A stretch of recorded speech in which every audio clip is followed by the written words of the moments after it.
இல்லை, பொதுவாக இந்த வேலை ஒரு கடினமான வேலை. ஏன்னா பார்க்குறவங்க பார்வைக்கு முத்து கோர்த்துருக்கோன்ற ஒரு இதுதான் விளங்கும்.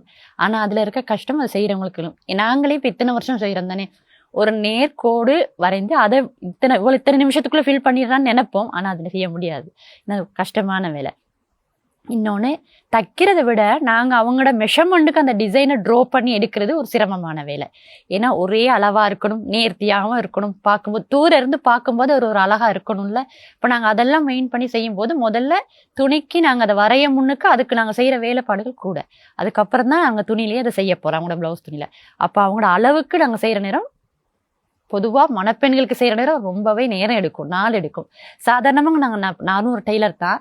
நான் சாதாரணமாக தைக்கிறதா இருந்தால் ஒரு நாளைக்கு மேக்ஸிமம் 4 ப்ளவுஸ் 5 ப்ளவுஸாவது நாங்கள் வெட்டி வைத்திருந்தா அதை தைச்சிருவேன். நான் இப்போ ஆரி ஒர்க் செய்கிற நேரம் அதை விட கூடவே டைம் எடுக்கும் எனக்கு. சாதாரணமாக ஒரு நார்மலான ஒரு டிசைன், ஒரு சிம்பிளான ஒரு டிசைன்னு வச்சாலே நான் அவசரமாக செஞ்சு கொடுக்குறது ஒரு 2 days எடுத்துருவேன், சிம்பிள் ஒர்க். அப்போ அப்படிங்கிறத பிரைடல் ஒர்க்கெல்லாம் கொஞ்சம், ஏன்னா அது அதை பார்த்து செய்யணும்னா எங்களுக்கும் அது ஆசையை கொடுக்கணும், வாங்குறவங்களுக்கு அதை பார்த்தோடனே ஒரு சந்தோஷம் வரணும். அப்படிங்கிற நேரம் நாங்கள் ரொம்ப பொறுமையாக, என்னை பொறுத்த ஆரி ஒர்க்குங்கிற நேரம் பொறுமை ரொம்ப முக்கியம். அது இருந்தால் கட்டாயம் அந்த கலையில் அழகு ரொம்பவே கூட வரும்.